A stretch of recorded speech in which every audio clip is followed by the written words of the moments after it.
Assalamualaikum warahmatullahi wabarakatuh. Perkenalkan, nama saya Asriani Fazara dari kelas 11 IPA 2. Hari ini saya akan mempresentasikan mengenai minyak bumi sebagai salah satu subtopik dalam bab hidrokarbon. Subjek yang akan saya bahas kali ini dimulai dengan pembentukan minyak bumi, kemudian komposisinya, lalu penambangannya, dilanjut dengan pemisahan dan pemanfaatan fraksi minyak bumi dan diakhiri dengan pembahasan khusus mengenai bensin. Pertama, kita mulai dengan pembentukan minyak bumi. Minyak bumi sendiri, komposisi utamanya adalah hidrokarbon, dan telah dipelajari bahwa hidrokarbon merupakan senyawa kimia organik yang mana pembentukannya melalui proses-proses biotik atau melibatkan makhluk hidup. Minyak bumi sendiri terbentuk dari fosil hewan atau tumbuhan yang telah tertimbun selama ratusan juta tahun lalu dengan pengaruh dari temperatur dan juga tekanan dalam jangka waktu yang sangat panjang berubah menjadi minyak.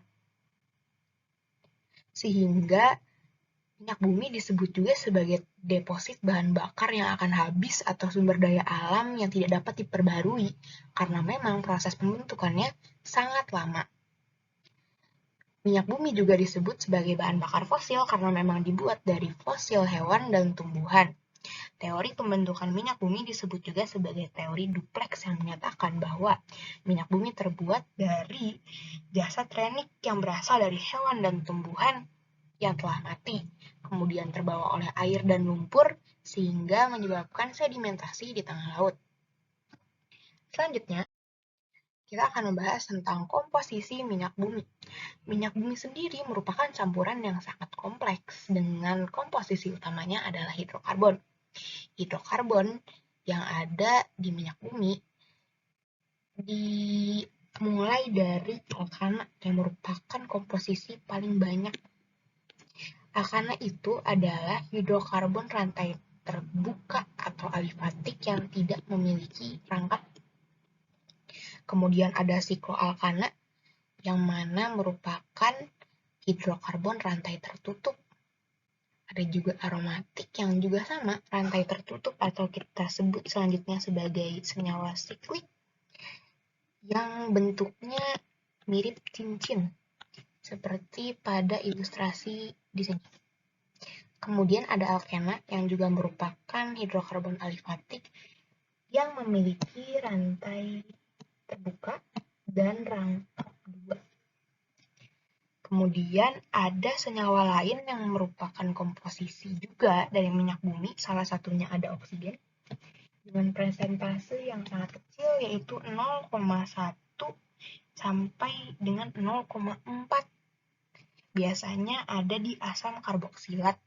Kemudian ada juga nitrogen dengan presentase yang kecil juga, 0,01 sampai 0,9% ada di pirol atau rumus kimianya adalah C4H5N.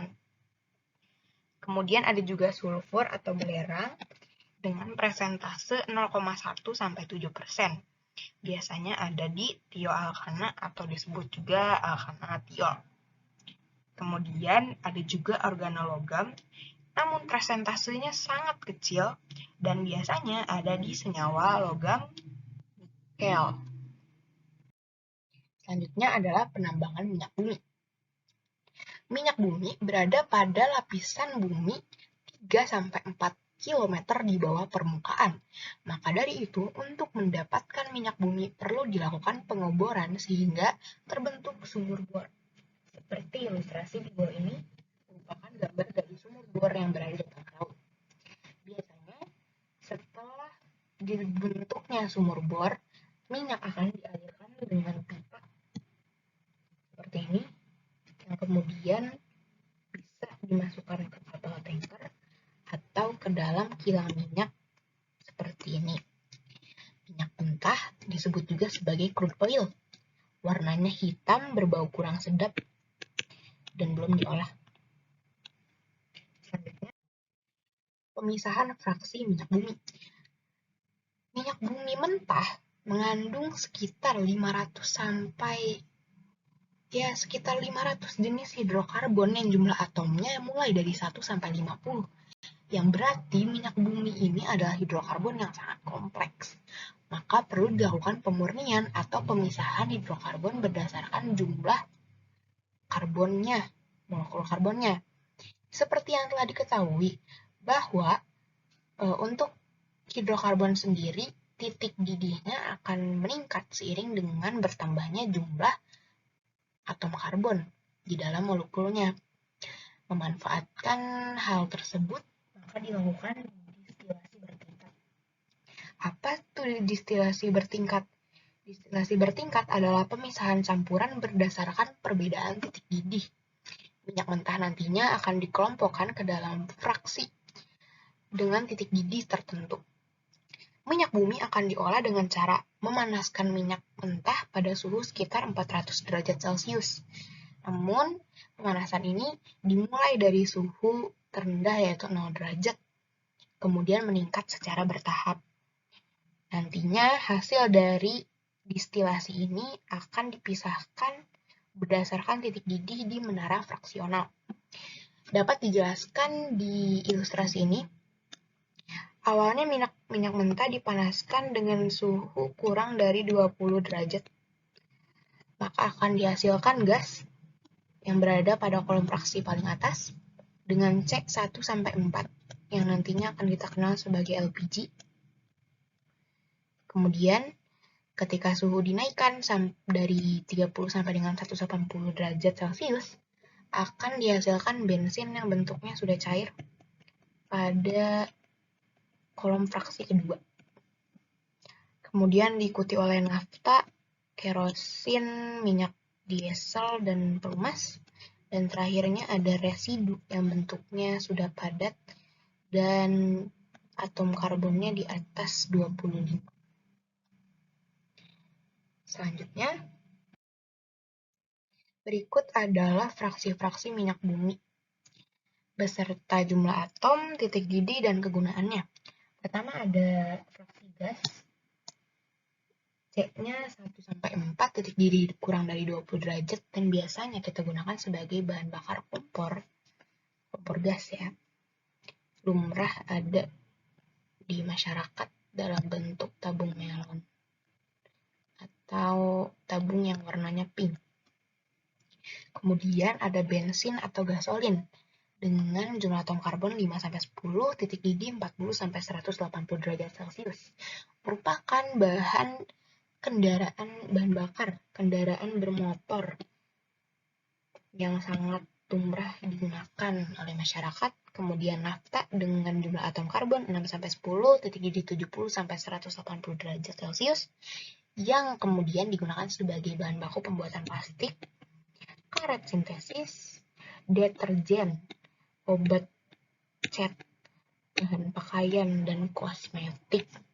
Kemudian kerosin dengan atom C berjumlah 11-14, titik didih 180-250 yang nantinya akan menjadi bahan bakar pesawat udara dan bahan bakar kompor minyak. Kompor minyak sendiri sudah jarang digunakan, digantikan dengan kompor gas.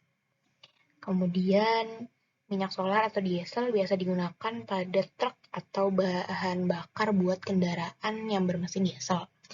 Kemudian minyak pelumas dengan C 18-20, 300-350 merupakan minyak yang digunakan untuk pelumas mesin atau lebih lumrah disebut sebagai oli.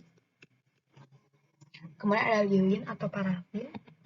Parafin ini punya atom karbon lebih dari 20, didihnya di atas 350, bentuknya nanti akan padat dengan titik leleh yang rendah. Contohnya lilin yang biasa kita pakai dan pengilap semir sepatu. Kemudian minyak bakar biasa digunakan untuk bahan bakar kapal dan pembangkit listrik dengan C di atas 20 dan titik didih di atas 350 derajat Celcius. Terakhir adalah bitumen atau aspal yang merupakan materi aspal atau pelapis jalan yang biasanya berwarna hitam dan atap bangunan. Kemudian ini adalah gambar dari fraksi-fraksi minyak bumi yang telah diolah dan menjadi produk-produk yang biasa digunakan oleh masyarakat. Ini adalah dokumentasi dari gas LPG. Ini ada gasolin atau BBM. Di sini juga ada nafta dalam bentuk deterjen, kerosin dari pesawat, ada juga minyak solar, minyak diesel, kemudian pelumas, parafin, dan bitumen. Bensin. Bensin sendiri merupakan minyak bumi yang komponen utamanya adalah N-heptana dan isoktana. Kualitas suatu bensin ditentukan dengan jumlah isoktana yang terkandung di dalamnya, sehingga kadar isoktana ini menentukan bagus tidaknya suatu bensin. Kadar isoktana disebut sebagai bilangan oktan. Bilangan oktan ini dapat dijelaskan sebagai berikut. Senyawa N-heptana memiliki bilangan oktan 0 karena tidak memiliki alkil. Seperti dapat dilihat, N-heptana itu kan bentuknya rantai lurus tidak bercabang. Sementara isoktana ini memiliki beberapa cabang dan isoalkil ya. Di sini disebut juga sebagai 2,2 metilpentana. Kemudian ada bilangan oktan dari beberapa bahan bakar yang biasa dipakai oleh masyarakat beserta motor yang cocok. Contoh di sini ada premium dengan 88, Pertalite 90, Pertamax 92, dan Pertamax Turbo 98. Selanjutnya adalah meningkatkan bilangan oktan bensin. Buat apa fungsinya meningkatkan bilangan oktan bensin? Jadi bensin ini kan kualitasnya ditentukan oleh bilangan oktan, maka bilangan oktan ini akan sangat mempengaruhi bensin tersebut. Jadi ada beberapa cara untuk meningkatkan bilangan oktan atau memperbagus kualitas bensin. Pertama ini reforming. Sebenarnya tujuan utama reforming ini karena sebenarnya manusia itu pada dasarnya selalu bermobilisasi. Di sini transportasi sangat berkaitan dengan bensin, di mana permintaan dari bensin dari masyarakat sangat tinggi. Sementara bensin adalah sumber daya alam yang nantinya akan habis. Sehingga untuk menciptakan bensin, kita lakukan konversi fraksi yang berat menjadi bensin. Jadi fraksi-fraksi yang C-nya lebih banyak dibuat menjadi bensin dengan memotong atau memutuskan rantai panjang alkana menjadi rantai yang lebih pendek dan bercabang. Contohnya di sini ada C10H22 yang sudah termasuk nafta. Kemudian di cracking atau direkahkan gitu. Jadi C8H18 bensin dan C26 LPG, sehingga hasil perekahannya pun terpakai secara optimal. Perekahan ini dapat dilakukan dengan proses pemanasan atau disebut thermal cracking dan penambahan zat katalis atau catalytic cracking. Kualitas bensin hasil cracking biasanya lebih bagus daripada kualitas bensin hasil distilasi, sehingga untuk mengatasi masalah tersebut dilakukan blending atau pencampuran dari kedua bensin tersebut. Selanjutnya adalah metode zat aditif. Zat aditif ini digunakan untuk menambahkan bilangan oktan bensin dan disebut juga sebagai zat anti ketuk. Karena seperti di ilustrasi ini, mesin kendaraan bermotor ini dapat mengalami ketukan yang menghambat kinerja dari kendaraan, sehingga diperlukan bensin yang memiliki zat anti ketuk sehingga mesin dapat bekerja secara optimal. Zat anti ketuk ini pada dasarnya memang berfungsi untuk meningkatkan kualitas bensin. Zat aditif yang digunakan pertama ada TEL atau disebut tetralethylid yang mengandung Pb.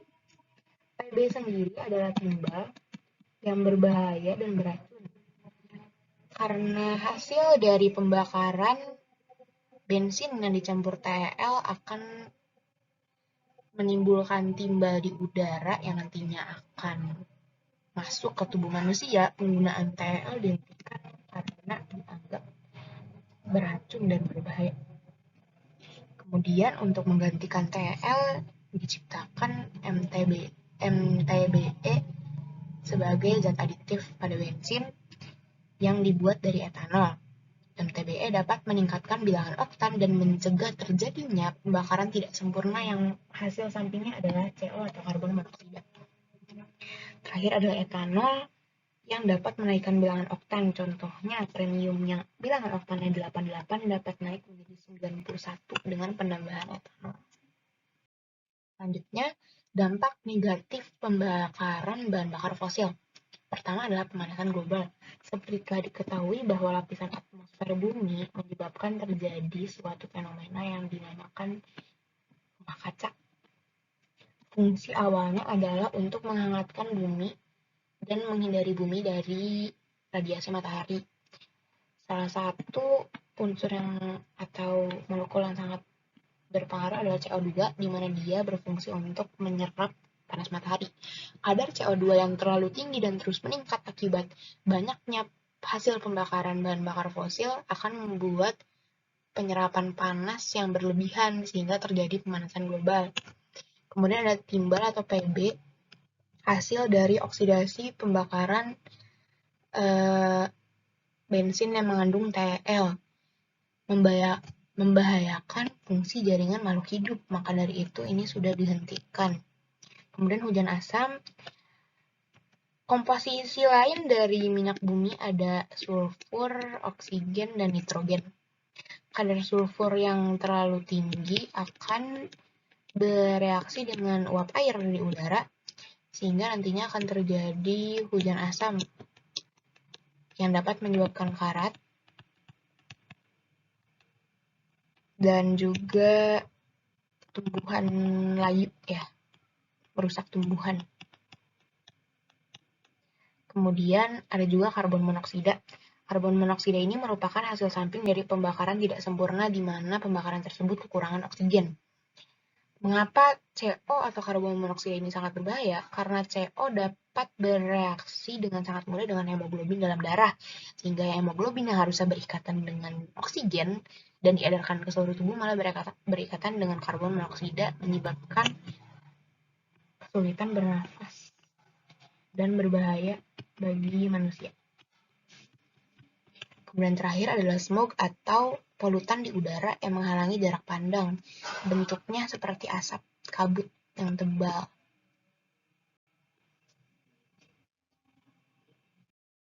Sekian dari saya. Terima kasih kepada Pak Osat dan bimbingannya selama ini.